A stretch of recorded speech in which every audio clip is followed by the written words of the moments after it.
Bonjour à tous, très heureuse de vous retrouver pour cette nouvelle émission du Travail dans tous les sens. Les chrétiens vivent dans le monde, ils en subissent les règles, ils doivent s'y adapter. Pour autant, doit-on se plier à tous les codes de notre société compétitive, faire fi du plus faible, être sans pitié quand il le faut, écraser les autres si nécessaire? Peut-on être chrétien pleinement et faire jeu égal avec ceux qui n'ont pas les mêmes règles? En bref, comment vivre la compétition en chrétien? Messieurs, c'est à vous que je vais poser la question, et la compétition, vous connaissez, Jean-Eudes Tesson, chef d'entreprise, membre des entrepreneurs et dirigeants chrétiens. Bonjour, Joseph Souvenel, bonjour. Bonjour Priscilla. Secrétaire confédéral à la CFTC. Jean-Eudes, en tant que chef d'entreprise, c'est pas difficile d'être chrétien tous les jours? Alors, c'est difficile d'être chrétien... tout court. Tout court.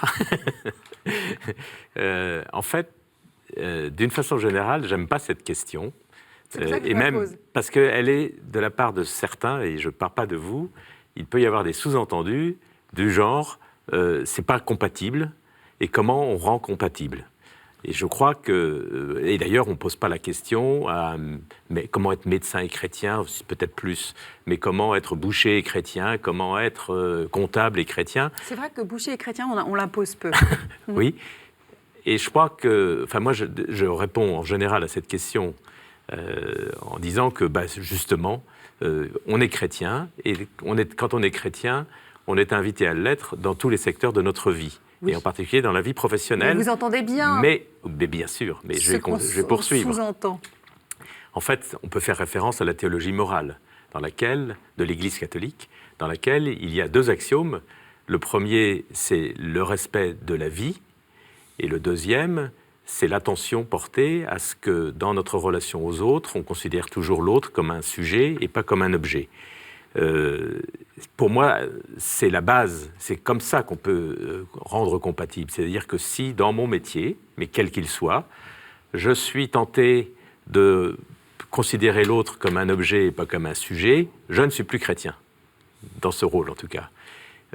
Alors, ça simplifie la question, mais pour autant, ça ne simplifie pas forcément la réponse. Oui, d'accord. Parce que peut-être, alors c'est pour ça qu'on pose la question au chef d'entreprise, c'est qu'il peut y avoir des tentations de considérer les autres comme un objet dès lors qu'on a un pouvoir hiérarchique. Parce que vous êtes aussi dans un marché compétitif. Vous devez. Oui, mais je ne suis pas sûr que la rentabilité passe par l'exploitation de l'autre.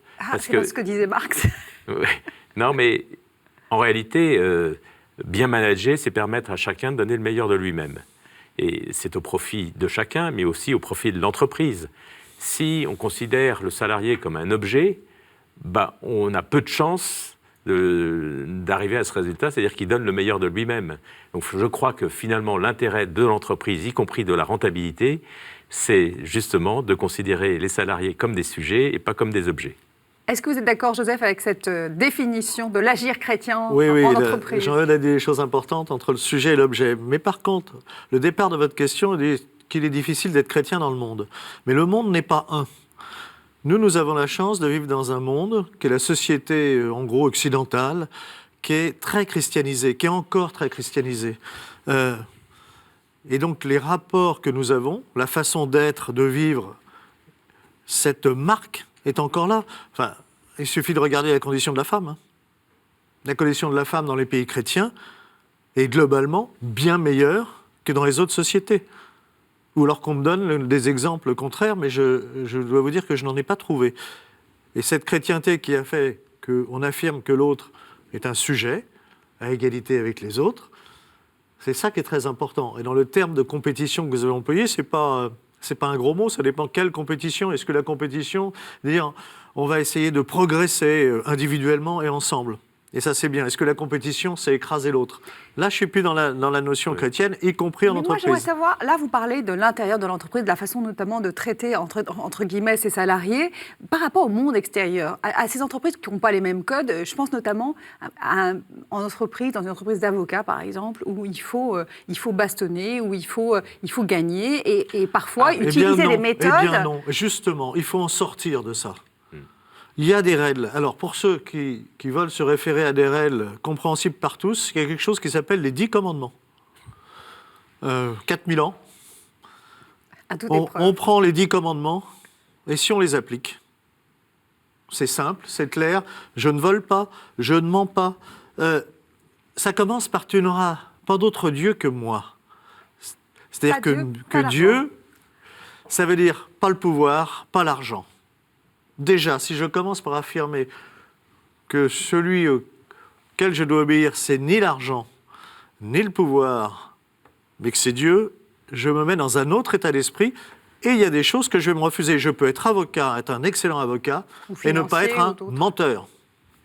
Joseph, Je sais que c'est rare, hein. Joseph, Ça, c'est pas gentil pour je les pense avocats. que ce n'est pas ce que tu voulais dire, mais ce n'est pas la mise en cause du pouvoir et de l'argent, c'est la façon dont on l'utilise, c'est-à-dire la relation qu'on a avec le pouvoir et Ce l'argent. que je dis, c'est que ce n'est pas le but, Oui. ce sont des moyens.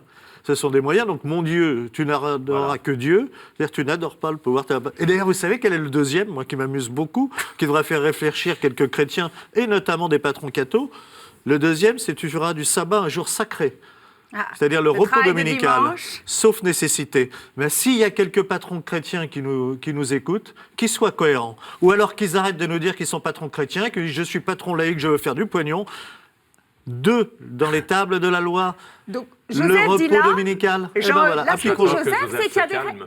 Mais non, mais moi, non, franchement, Oui, ça me mais- met assez en colère Oui. de voir que si je ne suis pas chrétien, etc., d'accord, je veux faire du business 24 heures sur 24, quand je me dis chrétien, je dois être un peu cohérent. Et quand des chefs d'entreprise qui se disent cathos, quand il n'y a pas nécessité, quand ils n'apportent pas un service indispensable à la vie économique, à la vie sociale du 7e jour, ben, je leur demande d'être un peu cohérents avec eux-mêmes, Donc, ou il y a alors des qu'ils se règles à taisent. poser. Il y a des règles à poser quand on est chrétien en entreprise. C'est ce que j'entends de ce que Alors, dit il y a Joseph. d'abord du discernement avant de poser des règles. Et c'est vraiment important d'aller au fond des choses sur chaque sujet, c'est-à-dire se poser la question, est-ce que j'agis, et je pense et agis en chrétien quand je décide ceci ou cela. Ça, mais votre question concernait la compétition et la relation avec des entreprises qui, justement, Oui. n'appliqueraient pas les mêmes À règles. l'extérieur, hein, compétition ouverte à l'extérieur. Je crois que finalement, on est en compétition. La compétition, c'est la compétition dans un registre de performance. On est C'est-à-dire que celui qui gagne en compétition, c'est le meilleur. Donc, qu'est-ce qu'être le meilleur? C'est ça la vraie question. Alors, si le meilleur, c'est celui qui gagne de l'argent parce qu'il écrase tous les autres, évidemment, d'un certain point de vue, il gagne la compétition. Mais ce qui nous intéresse, c'est la vraie compétition, c'est-à-dire dans un monde humain, en donnant sa place à l'homme et en vivant pour nous chrétiens selon l'Évangile. À ce moment-là, la notion de compétition ne disparaît pas, mais elle s'exerce peut-être de façon différente. C'est-à-dire comment, si je suis patron et chrétien, où mets-je ma performance de chrétien et de patron? Et pour moi, ce n'est pas incompatible. Et quand Et- on est je vous laisse finir. Et puis derrière tout ça, il peut y avoir la fierté de s'être comporté selon l'Évangile. La satisfaction. Mais moi, Et puis quand ça on est- demande des règles. Pour que la compétition soit juste, il faut des règles. Par exemple, c'est bien au XIXe siècle des patrons socio-chrétiens avec des socio-chrétiens qui ont mis en place volontairement les allocations familiales dans leurs entreprises en disant, ben voilà, on a des salariés, certains ont charge de famille, et ils sont payés de la même façon, donc ils ont les mêmes revenus que ceux qui sont célibataires, ce qui n'est pas un gros mot d'être célibataire, mais du coup, il y a une certaine injustice parce qu'ils ne peuvent pas élever décemment leur famille. Alors, ils ont fait les allocations familiales. Oui, mais dans la compétition économique, ils avaient un coût supplémentaire par rapport à leurs concurrents qui, eux, ne faisaient pas cet effort humain, social. C'est pour ça qu'on a mis une règle qui est que toutes les entreprises doivent participer au financement des allocations familiales. Donc l'État s'est montré plus chrétien que les chrétiens. L'État, c'est pas les, Ah non, Non, mais dans le c'est- sens c'est les de plus de politiques justice. Oui. qui ont Mais expliqué, c'est les chrétiens qui ont commencé, mais la compétition, pour qu'elle soit juste, il faut elle que doit les être- règles soient appliquées à il faut pour qu'il y ait tout des le monde. règles. Mais en entreprise, je suis salarié, j'ai des responsabilités dans l'entreprise. Il y a un projet qui se monte pour pouvoir montrer ses capacités, montrer qu'on bosse bien. Il faut parfois se montrer sous ses meilleurs Ça jours. s'appelle de la com.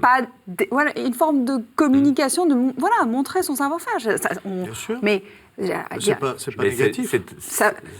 c'est même positif à partir du moment où ça ne nuit pas aux autres. C'est-à-dire que si on pousse des coudes Voilà. pour y arriver et qu'on fait tomber les autres, c'est pas vraiment bien. non, c'est pas chrétien. Mais qu'au simplement on fasse état, on essaye de se montrer sous son meilleur jour sans tricher.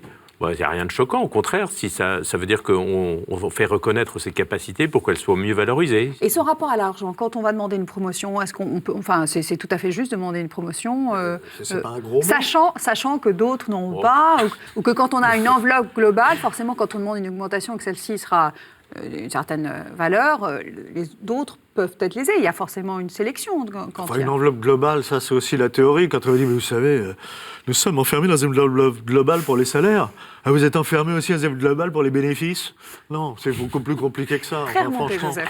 Mais non, mais que ce genre, l'enveloppe globale, le coût de l'enveloppe globale. Donc il ne faut pas culpabiliser mais quand non, mais on est quand on a un chrétien. salarié- Voilà, j'ai le droit, je suis dans mon droit quand je vais demander une promotion, par Oui, exemple. mais si on ne peut pas l'accorder pour des raisons financières, alors on explique pourquoi.